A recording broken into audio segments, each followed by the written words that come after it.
Sri Kuberan TV நேயர்களுக்கு அடியேன் உங்கள் சிவயோகி சிவசக்திமான் சுவாமிகள் வணக்கத்தை தெரிவித்துக் கொள்கிறேன். இந்த பதிவில் வருகின்ற 14/4/2025 தமிழ் புத்தாண்டு பலன்கள். சித்திரை மாதம் தொடங்கிறது. சித்திரை முதல் பங்குனி மாதம் வரையே தமிழ் ஆண்டுகள் என்று சொல்லப்பட்டு வருகிறது. இந்த வருடம் விசுவா வசு என்ற பெயரிலே அந்த தமிழ் புத்தாண்டு பிறக்கிறது. அதுக்குண்டான 12 ராசிகளுக்கு உண்டான பலன் தான் சொல்ல போகிறோம். இது ஒரு நல்ல ஆண்டாக விளங்கப் போகிறது. எல்லோருக்கும் ஒற்றுமை, எல்லோருடையுமே அன்பு, பாசம், பரிவு, நற்குணங்கள் எல்லாமே இந்த தமிழ் புத்தாண்டு வருடத்திலிருந்து ஆரம்பிக்கப் போகிறது. இதுதான் நிதர்சனமான உண்மை. அந்த வகையிலே குரோதி வருடம் தமிழ் புத்தாண்டு வருடம் கடந்து சென்று விட்டது. அந்த குரோதி வருடத்தில் பார்த்தீர்களானால் நிறைய போட்டி, பொறாமை, ஒருவர் பற்றி ஒரு விமர்சனம் செய்வது, வழக்குகள் தொடுப்பது, பேசினாலே வழக்கு, போராட்டம் செய்தால் வழக்கு, நின்றால் வழக்கு, நடந்தால் வழக்கு, இப்படி எல்லாமே வழக்குகள் ஏற்பட்டு பலவிதமான போராட்டங்களை, பிரச்சனைகள் மக்கள் சந்தித்தனர். அந்த குரோதி வருடம் முடிந்துவிட்டது. இப்போது விசுவாவசு வருடம் பிறக்கப் போகிறது. இந்த வருடத்திலே அதெல்லாம் மறந்து எல்லோருடையுமே மத நல்லிணக்கத்தை ஏற்படுத்துவோம். முதல்ல அதை நீங்கள் புரிஞ்சுக்கணும். எல்லா மதமும் நம் சம்மதம் தான். எல்லா மதமும் ஒன்று, எல்லா தெய்வமும் ஒன்று. எப்படி இந்து மதத்திலே பல்வேறு பெயர்களிலே தெய்வங்கள் விளங்குகிறதோ ஒவ்வொரு தெய்வத்துக்கும் ஒரு சக்தி உண்டு. சில தெய்வங்கள் இப்போ உலகிலே அவதார புருஷர்களை பிறந்து எல்லோருக்கும் அருள் செய்து மறைந்திருக்கிறார்கள். அந்த வகையில் பார்க்கும் பொழுது ஒன்றே குலம் ஒருவனே தேவன், இதுதான் உண்மையான விஷயம். அதன்படி பார்த்து இந்த வருடம் எல்லோரும் அன்பாக, ஆதரவாக, பரிவாக, பாசமாக இருக்க வேண்டும். இந்த தமிழ் புத்தாண்டு பிறக்கின்ற தினத்திலே மேஷராசியிலே சூரியன் இருப்பார். எப்பொழுதுமே சித்திரை மாதத்திலே மேஷராசியிலே சூரியன் இருப்பார் என்பது உண்மையான விஷயம். அப்போது அந்த சூரியன் உச்சம் பெற்று விளங்குகிறார். மேஷத்திலே சூரியன் உச்சம். அடுத்ததாக ரிஷபத்திலே குரு பகவான் இருக்கிறார். கடகத்திலே செவ்வாய் பகவான் நீசம் பெற்று விளங்குகிறார்.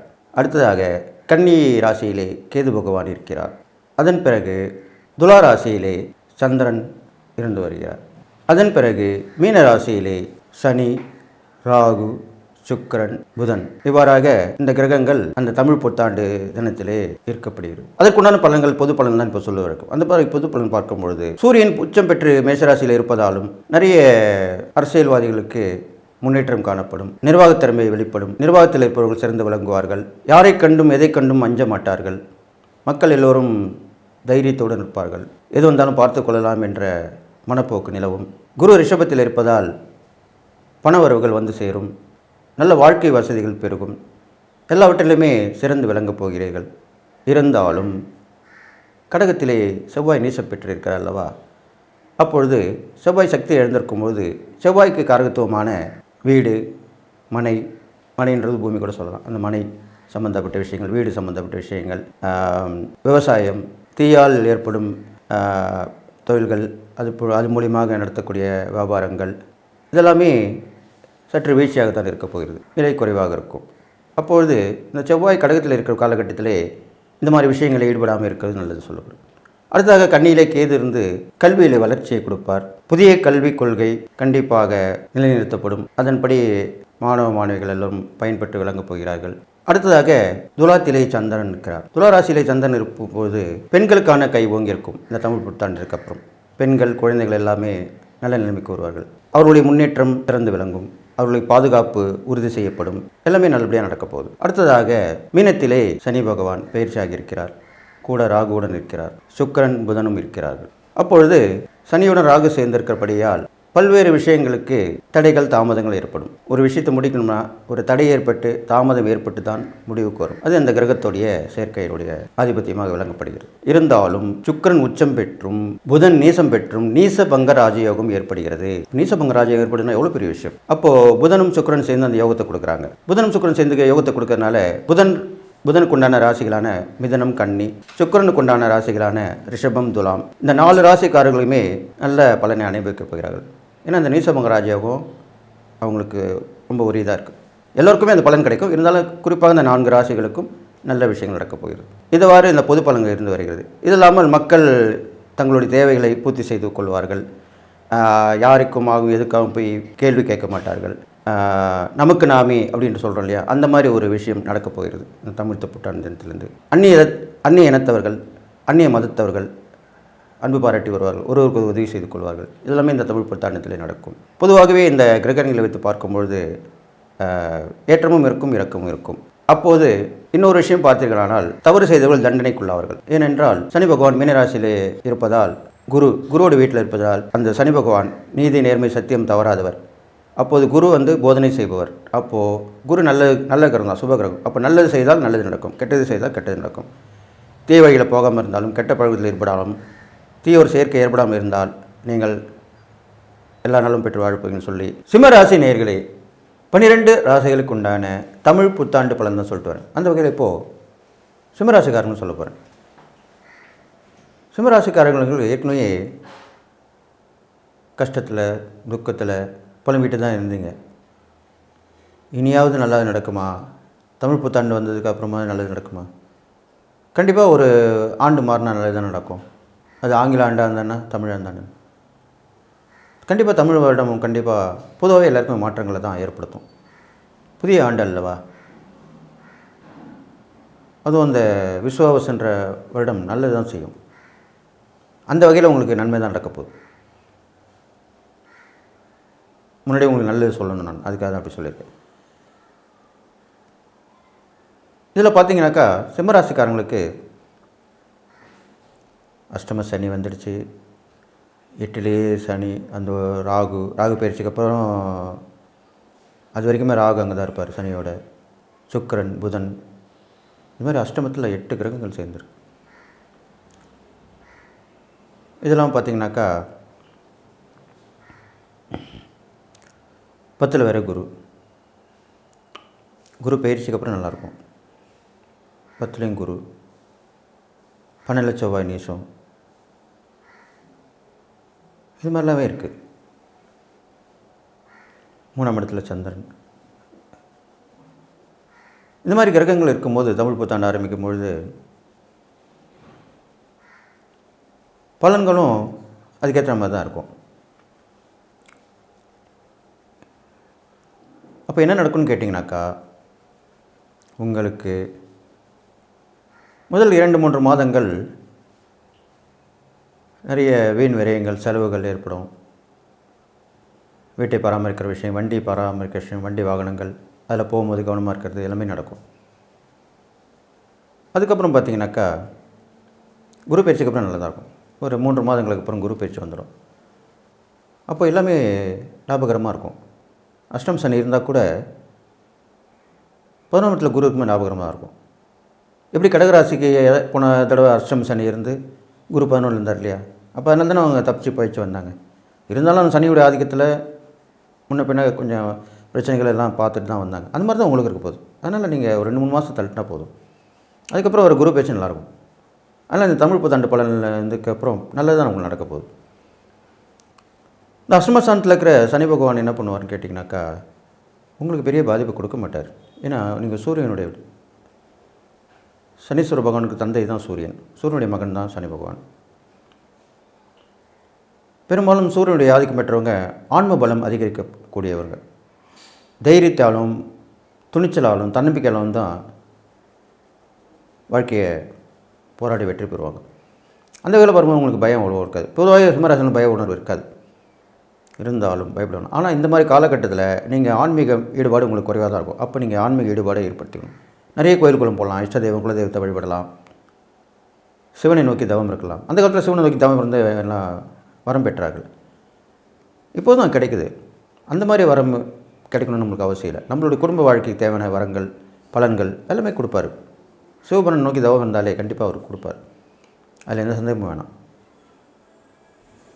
அவரையே பற்றிக்கிட்டு அவருடைய நினைவாகவே இருக்கணும். அவருடைய அவருடைய மந்திரத்தை சொல்லணும். ஓம் நமச்சிவாய் சொல்லலாம், சிவாய நம்ம சொல்லலாம், சிவ சொல்லலாம். இப்படிலாம் சொல்லிகிட்டே வந்தாலே போதும். நீங்கள் தினசரி சூரிய நமஸ்காரம் பண்ணி வந்தாலே போதும். இதெல்லாமே பண்ணாலே உங்களுக்கு ஆன்ம பலம் அதிகரித்து துணிச்சல், தைரியம், தன்னம்பிக்கை வந்துட்டாலே எல்லாத்துலேயுமே சாதிச்சு வந்துடுவீங்க. பயம் போயிட்டாலே போதும். அவ்வளோதான். பயம் இருக்கிறவங்க தான் தயங்குவாங்க, சோம்பலாக இருப்பாங்க, எதுவும் செய்ய முடியாமல் சூழ்நிலை இருப்பாங்க. இந்த காலகட்டத்தில் நீங்கள் நிறைய தியானம் செய்யலாம், கோயிலுக்குள்ளெல்லாம் போயிட்டு வரலாம். எங்கெங்கே பிரசித்தி பெற்ற கோயிலுக்கும் அந்த கோயிலெலாம் போய் அந்த சக்தியை ஏற்றிக்கிட்டு வரலாம். எப்படி ஃபோனுக்கு ரீசார்ஜ் பண்ணுறோம், அப்போ தானே அது ஒர்க் பண்ணுது.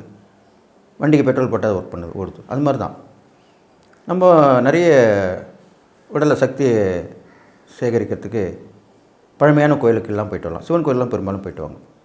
சிவன் சக்தி உள்ள கோயில், அம்மன் கோயில் இது மாதிரிலாம் போயிட்டோம். அப்போ உங்களுக்கு நல்ல விசேஷமான பலன் கிடைக்கும். சூரியன் வழிபட்ட கோயிலாக இருக்குது, அங்கெல்லாம் கூட போயிட்டு வரலாம் நீங்கள். அப்போ இன்னும் இரட்டிப்பு பலன் கிடைக்கும்.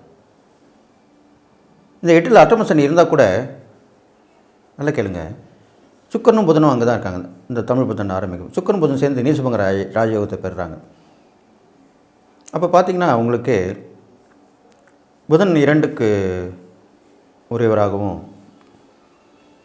11க்கு உரியவராகவும் தனலாபாதிபதியாக வர்றார். அதே மாதிரி சுக்கரன் பார்த்திங்கனாக்கா உங்கள் ராசிக்கு 3க்கு உரியவராக இருக்கார். அதுக்கப்புறம் பார்த்திங்கன்னா 10க்கு உரியவராக இருக்கார். அப்போ இந்த ஆதிபத்தியம் எல்லாமே உங்களுக்கு நல்லது நடக்கும். அப்போ துணிச்சல், தன்னம்பிக்கை, தைரியம் வரும், உத்தியோகம் கிடைக்கும், தொழில் வியாபாரம் முன்னேற்றப்படையும், கொடுக்கல் வாங்கல சீராகும், பணப்பற்றாக்குறை தீரும், குடும்பத்தில் உறவுகளை அதிகரிக்கும், குடும்பத்தில் அமைதி கிடைக்கும், நல்லா அந்யோன்யம் பாராட்டி வருவாங்க குடும்ப உறவுகள், நட்புகள், உறவினர்கள் எல்லாமே. இது மாதிரிலாம் நடக்க போகுது. அப்போ அந்த நீசபங்க ராஜயோகம் உங்கள் ராசிக்கு ஏற்ற மாதிரி வேலை செய்ய போகுது. இருந்தாலும் அஷ்டம சனி தானே. அப்போ அந்த அஷ்டம சனிக்கு உண்டான பிரீத்தெல்லாம் பரிகாரம்லாம் பண்ணிக்கணும். சனீஸ்வரன் கோயில் போயிட்டு வரலாம். சனி பிரசித்தி பெற்ற கோயில், சனி வழிபட்டு தன்னுடைய தோஷத்தை நீக்கி கொண்ட சிவன் கோயில்கள், பெரும்பாலும் சிவன் கோயிலில் தான் சனி பகவான் வழிபட்டு அவருடைய தோஷத்தை போய்க்கிருக்கார். அப்படிப்பட்ட சிவன் கோயிலெலாம் போயிட்டு வரலாம். அதெல்லாம் கேட்டிங்கன்னா கூகுளில் சர்ச் பண்ணால் வந்துடும், எல்லாமே போயிட்டு வரலாம். இது மாதிரிலாம் பண்ணிட்டு வரலாம். அது நம்ம ஆஞ்சநேயர் வழிபாடு, விநாயகர் வழிபாடு எல்லாமே பண்ணிட்டு வரலாம். ஏன்னா அஷ்டம சனி நடக்கிறதுனால. இது எப்படியும் அந்த தமிழ் புத்தாண்டு உங்களுக்கு முதல் 3 மாதங்கள் கொஞ்சம் பிரச்சனையாக தான் இருக்கும். அதுக்கப்புறம் வரக்கூடிய ஒரு 6 மாதங்கள் நல்லா தான் இருக்க போகுது. அதில் நீங்கள் சரி பண்ணிக்கலாம் எல்லாமே. உங்களுக்கு வீடு சம்மந்தப்பட்டது, இடம் சம்மந்தப்பட்டுலாம் கொஞ்சம் ஆரம்பத்தில் கொஞ்சம் கவனமாக இருந்தால் அதுக்கப்புறம் சரி பண்ணி இது பண்ணிக்கலாம். எப்பயுமே ஒன்று கேட்டுங்க, இந்த மாதிரி அஷ்டம சனி நடக்கும்போது இழப்புகள் ஏற்படும்னு சொல்லுவாங்க. அப்போ அந்த இழப்பை நீங்கள் என்ன பண்ணணும்னா சுப இழப்பை மாற்றிக்கணும். எப்படின்னு கேட்டிங்கன்னா, உங்களுக்கு ஏதாவது இடங்கள் பூமியில் ஆகும், இடம் சொத்து வாங்கி போட்டு வச்சுருப்பீங்க, அதை வந்து இப்போ விற்கலாம். 1க்கு 2 இருந்தால் 1 விற்றுடலாம். அது மாதிரி வீடு இருந்தால் கூட விற்றுட்டு, வீடை விற்றுட்டாலே நம்ம வீடு போய்டுதுன்னு நினைக்கக்கூடாது. திருப்பி ஒரு வீடு வாங்கிக்கலாம் அந்த பணத்தில். என்ன ஒன்று, இதை கொஞ்சம் அதிகமாக விற்று அந்த பணத்தில் கொஞ்சம் கம்மியில் குறைஞ்ச விலையில் ஒரு வீடு வாங்கிக்கலாம், தப்பு கிடையாது. ஒரு சொத்து போனால் ஒரு சொத்து வரும். அந்த மாதிரி ஒரு விஷயமாக நீங்கள் ஈடுபட்டு பண்ணணும். அப்போ ஒரு இழப்பை நீங்கள் கொடுக்கணும். அது பொருள் இழப்பாக இருக்கலாம், வீடு இழப்பாக இருக்கலாம், பூமி இழப்பாக இருக்கலாம். அந்த மாதிரி இழப்பாக கொடுக்கணும். அது மாதிரிலாம் செஞ்சுட்டு வந்தீங்கனாலே உங்களுக்கு இந்த அஷ்டம சனியுடைய பாதிப்பு குறைஞ்சிரும். அப்போ தமிழ் புத்தாண்டு பலன்கள் உங்களுக்கு ஓரளவுக்கு நன்மை தான் செய்ய போகுது. இதில் அரசியலில் இருக்கவங்களுக்கு பார்த்திங்கனாக்கா, நீங்களாக போய் தான் ஒரு வாய்ப்பை தேடிக்கிறது, ஒரு முன்னேற்றத்துக்கு உண்டான விஷயங்களை நடத்திக்கிறது, இப்படிலாம் பண்ணலாம். உங்களுக்கு சைட் சப்போர்ட்டாக ஒருத்தர் வரணும் கூட. அது பெரும்பாலும் ஒரு பெண்ணாக இருந்தால் நல்லாயிருக்கும். அது நட்பாக இருக்கலாம், உறவாக இருக்கலாம், எப்படி வேணால் இருக்கலாம், பழக்க வழக்கத்தில் கூட இருக்கலாம். அவங்க வந்து உங்களுக்கு உதவி பண்ணாங்கன்னா, கூட வந்து பேசினாங்கன்னா, உங்களுக்கு அந்த இந்த காலகட்டங்கள் போயிட்டு கெடுபலம் கொஞ்சம் நட்படம் தான் ஏற்பட போகுது. அது இல்லாமல் சினிமா துறையில் உள்ளவங்களுமே ரொம்ப விடாமுயற்சியோடு பண்ணணும். முயற்சி மட்டும் இருக்கக்கூடாது, விடாமுயற்சியாக இருக்கணும். தொடர்ந்து போய் நம்ம சந்திச்சுக்கிட்டே இருக்கணும். நல்ல நேரம் இருக்கும்போது உங்களுக்கு வாய்ப்புகள் உங்களை தேடி வரும். நேரம் சரியில்லாமல் இருக்கும்போது நம்ம தான் அந்த வாய்ப்பை தேடி போகணும். அப்படி தான் நீங்கள் இதை நடந்துக்கணும் இந்த காலகட்டத்தில். மாணவ மாணவிகள்லாம் பார்த்திங்கனாலே கொஞ்சம் படிப்பில் மந்தம் இருக்காது. ஆனால் அவங்களுக்கு வந்து கவனங்கள் வேறு இடத்துல போயிடும், கவனக்குறைவு ஏற்படும். இப்போ அந்த கவனக்குறைவு திசை மாற்றி நீங்கள் கொண்டு வரணும். படிப்பில் கவனம் செலுத்தணும். இப்போலாம் பார்த்திங்கன்னா படிப்புலேயே பாட்டு மாதிரி சொல்லித்தராங்க. அதெல்லாம் போய் நிறைய வந்திருக்கு. ஆன்லைனில் இந்த மாதிரிலாம் வந்திருக்கு. எஜுகேஷன், ஆன்லைன் எஜுகேஷனில் பார்த்திங்கனாலே இந்த மாதிரி வந்துடும். அதுக்குன்னு ஆப்லாம் இருக்குது, அதெல்லாம் பண்ணி போகலாம். சின்ன குழந்தைங்களாம் தான். கொஞ்சம் நடுத்தர மாணவ மாணவிகளாக இருந்தாங்கனாக்கா டியூஷன் வைக்கலாம். அதுவும் அந்த காலத்துலையும் பண்ணாங்க. நல்லா படிக்காத பசங்களுக்கு டியூஷன் வைப்பாங்க. இப்போ அந்த மாதிரிலாம் பண்ணுறதில்ல. ஏதோ ஸ்கூலில் படிக்கிறாங்க, அவங்களே ஸ்பெஷல் கிளாஸ் வைக்கிறாங்க, அப்படியே விட்டுட்டோம் அப்படின்னு நினைக்கிறீங்க. அப்படி கிடையாது. ஏன்னா நம்ம குழந்தைங்களுக்கு நல்ல படிப்பு கொடுத்தா தான் ஃப்யூச்சரில் உங்களுக்கு சொத்து இருக்குது இல்லை அது விஷயம் வேறு. அவங்களுடைய சொந்த காலில் நிற்கணும்னா அவங்களுக்கு நல்ல படிப்பு இருந்தால் தான் அதுக்கேற்ற வேலை கிடச்சி அவங்க சுயமாக சொந்த காலில் நிற்பாங்க. அப்போ நீங்கள் ஒரு டியூஷன் மாதிரி வைக்கலாம். டியூஷன் சென்டர்லாம் இப்போ நிறையவே இருக்குது. அங்கே பார்த்து நல்லா சொல்லிக் கொடுக்குறாங்கன்னு பார்த்து விசாரித்து உங்கள் வசதி வாய்ப்புக்கு ஏற்ற மாதிரி குறைவான கட்டணமாக இருக்கா இதெல்லாம் பார்த்து பண்ணணும். சட்டுன்னு கண்ண முடின்னு இதெல்லாம் போய் இறங்கிடக்கூடாது, சேர்த்துடக்கூடாது, செஞ்சிடக்கூடாது. இப்படி தான் பண்ணணும். ஏன்னா இப்போ உள்ள காலகட்டங்கள் அப்படி இருக்குது, உங்களுக்கு நேரங்காலம் அப்படி இருக்கிறனால தான் அப்படி சொல்லிட்டு வரேன். எப்படி இருந்தாலுமே சிம்மராசின்ற போது முதன்மை பெற்று விளங்கக்கூடிய விஷயந்தான். சூரியனுடைய ராஜகிரகம், நவகிரகத்துக்கு சூரியன் தான் ராஜகிரகமாக இருக்கார். தலைமை பண்பு உள்ளவராக இருக்கார், ஆத்ம பலம் பெற்றவராக இருக்கார். அதனால் அவர் வழிங்க வழிபடலாம். ஆதித்ய ஹிருதயம் படிச்சுட்டு வாங்க, அது நல்லா ஸ்லோகம் போட்டிருக்கோம், புக்கு அந்த மாதிரி கடையில் விற்குது. அதை வாங்கி நீங்கள் சூரிய நமஸ்காரம் பண்ணிட்டு அதை பண்ணிட்டு வரலாம். அது ஃபுல்லாக படிக்கலாம் கூட, அதில் 15வது ஸ்லோகம் படிச்சுட்டு வரணும். நட்சத்திர கிரகதாரணம் அப்படின்னு ஆரம்பிக்கும். அது நீங்கள் தினசரி படிச்சுட்டு வந்தாலே நல்லது. தினசரி படிக்கலாம் கூட ஞாயிற்றுக்கிழமை மணிக்கு சொல்லிட்டு வரணும். இது மாதிரிலாம் பண்ணிட்டு வரணும். இங்கே செய்யக்கூடிய எப்பரிக்கான்னு பார்க்கும்போது சிவன் வழிபாடு சொல்லியிருக்கேன். பழமையான சிவன் கோயில் போகலாம். மாலை வேளையில் தீபம் போட்டு நிறைய எண்ணெய் ஊற்றி, சுத்தமான நல்லெண்ணெய் ஊற்றி ஏற்றிட்டு மனமுருகி வேண்டிட்டு வரலாம். அவருக்கு அபிஷேகம் ரொம்ப பிடிக்கும், அதனால் பிடிச்ச அபிஷேகங்கள் நிறைய பண்ணிட்டு வரலாம். பெரும்பாலும் கரும்புச்சாறு அபிஷேகம் அவருக்கு ரொம்ப விசேஷம், இதெல்லாம் பண்ணிட்டு வரலாம். சுத்தமான கரும்புச்சாராக இருக்கணும். பிரதோஷத்தில் கலந்துக்கிட்டால் இன்னும் விசேஷம். நிறைய அபிஷேகங்கள் உங்களால் முடிஞ்சது உதவி பண்ணலாம். அங்கே பணியாற்றினாலே போதும், அதுவும் அதுக்குண்டான பலன், புண்ணிய பலன் கிடைக்கும். அவர்களுடைய பாடல்களை பாடலாம், அவருடைய மந்திரங்களை சொல்லலாம், தியானம் ஜபம் எல்லாமே செஞ்சுட்டு வரலாம். இது மாதிரிலாம் பண்ணிட்டு வாங்க, அப்போ கண்டிப்பாக நல்லது நடக்கும். பெரும்பாலும் சிம்ம ராசிக்காரங்களுக்கு சிவனை வழிபடுவது ரொம்ப விசேஷம். இப்போது இந்த தமிழ் புத்தாண்டு பலன் வரைக்கும் பார்க்கும்போது உங்களுக்கு ஏற்றமாக தான் இருக்க போகுது. ஒரு ஏற்றமாக இருந்தால் ஒரு இறக்கமாக இருக்கும், இப்படி தான் இருக்க போகுது. அப்போது அதுக்கு உண்டான இறைப்பறிகள் சொல்லியிருக்கேன். தான தர்மங்கள் பார்க்கும்போது நிறைய சாதுக்களுக்கு, பெரியோர்களுக்கு, முதியோர்களுக்கு, பெரும்பாலும் முதியோர்களுக்கு நீங்கள் உதவி பண்ணால் நல்லது. அனாதாசிரம் போயிட்டு முதியோர்கள், ஆண்கள் பெண்கள் 2 பேருமே கொடுக்கலாம். அவங்களுக்கு உதவி தசை பண்ணிட்டு வரணும்.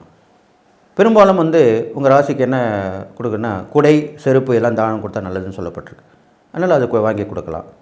இப்போ வரக்கூடிய காலங்கள் கோடை காலமாக தான் இருக்க போகுது. அப்போது குடை வாங்கி கொடுக்கலாம், செருப்பு வாங்கி கொடுக்கலாம். இது மாதிரி வாங்கி கொடுத்தாலும் நல்ல பலன் உங்களுக்கு கிடைக்கும். கெடு பலன் குறைஞ்சி நற்பலன் தான் ஏற்பட போகுது. அப்போ சிம்மராசிக்காரர்களுக்கு இந்த அஷ்டமசி வந்து கூட பயப்பட வேணாம். இந்த தமிழ் புத்தாண்டுலேருந்து கிரகங்கள் சேர்க்கை, முன்னாடியே சொன்ன மாதிரி அந்த சுக்கிரன் புதனும் யோகத்தை கொடுக்குது ஆரம்பத்தில், அதுக்குண்டான நற்பலன் உங்களுக்கு கிடைக்க போகுது. ஒன்று போனால் ஒன்று இருக்கும். முழுவதுமே 100% எல்லாருக்குமே கஷ்டம்னு சொல்ல முடியாது, 100% நல்லா இருக்கணும்னு சொல்ல முடியாது. ஏற்றத்தாழ்வு இருக்க தான் செய்யும். சில ராசிகளும் சரிவிதமாக இருக்கும், உங்களுக்கு ஏற்றத்தாழ்வுகளாக இருக்க போகுது, அவ்வளோதான். ஆனால் நல்லது நடக்கும், கவலைப்பட வேணாம். இறை பரிகாரம் தானம் பண்ணால் கண்டிப்பாக நீங்கள் முன்னேற்றம் அடைவீர்கள்னு சொல்லி இந்த தமிழ் புத்தாண்டு பலனில் எல்லா நாளும் வாழணும் சொல்லி வாழ்த்தி விடைபெறுகிறேன். நன்றி. ஸ்ரீ குபேரன் டிவியை பார்த்தமைக்கு நன்றிகள். மேலும் இது போன்ற தகவல்களை தெரிந்து கொள்ள ஸ்ரீ குபேரன் டிவியை சப்ஸ்கிரைப் செய்யுங்கள். மறக்காமல் பெல் ஐக்கானை கிளிக் செய்யுங்கள்.